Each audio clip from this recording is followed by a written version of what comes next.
Do you have advice for people on how to find a way out? You're a man who has suffered in this way, perhaps continue to suffer in this way.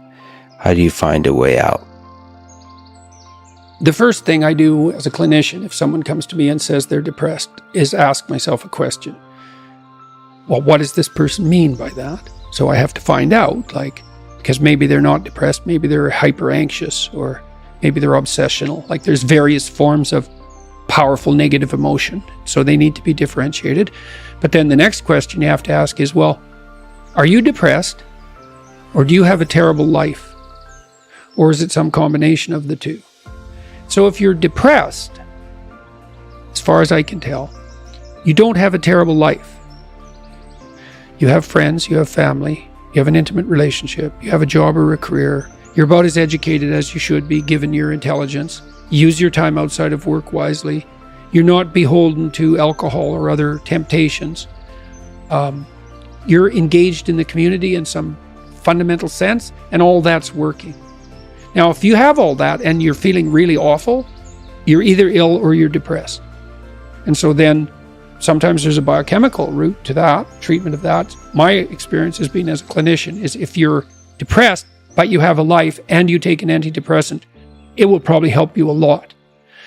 Now, maybe you're not depressed. Exactly. You just have a terrible life. What does that look like? You have no relationship. Your family's a mess. You've got no friends. You've got no plan. You've got no job. You use your time outside of work not only badly, but destructively. You have a drug or alcohol habit or some other vice, pornography addiction. You are completely unengaged in the surrounding community. You have no scaffolding whatsoever to support you in your current mode of being or you move forward. And then, as a therapist, well, you do two things. Well, if it's depression per se, well, like I said, there's sometimes a biochemical route, a nutritional route.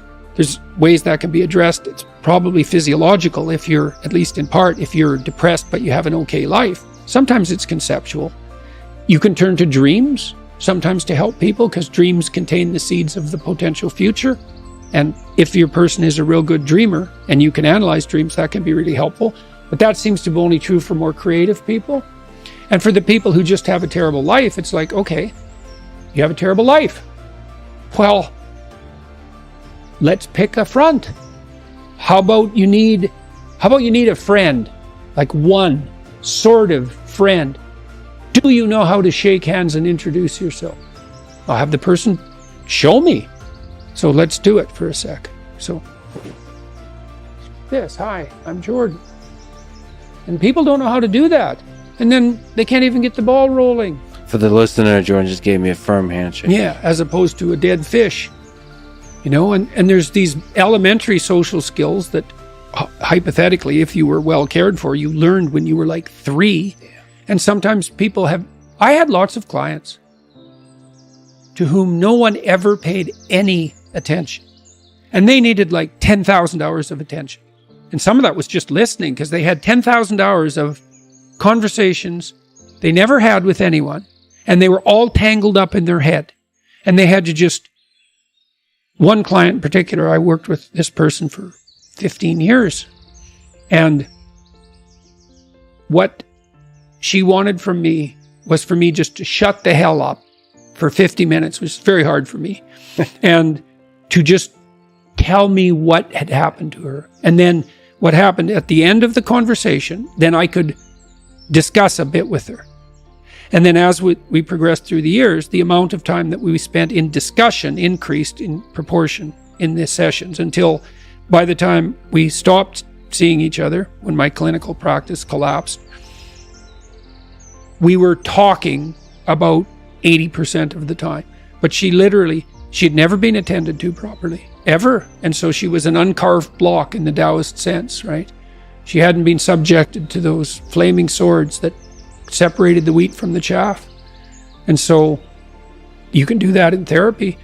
If you're listening and you're depressed, I would say, if you can't find a therapist, and that's getting harder and harder, because it's actually become illegal to be a therapist now, because you have to agree with your clients, which is a terrible thing to do with them. just like it's terrible just to arbitrarily oppose them. You could do the self-authoring program online because it helps you write an autobiography. And so if you have memories that are more than 18 months old that bother you when you think them up, part of you is locked inside that.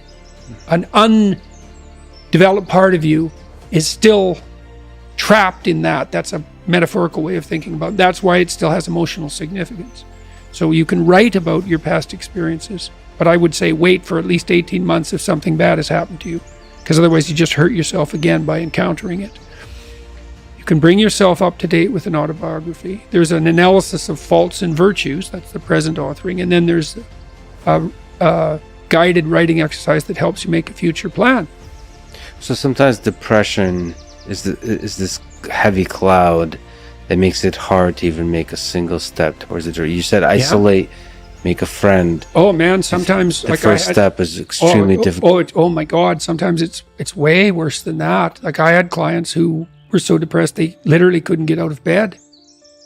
So what's their first step? It's like, can you sit up once today? No.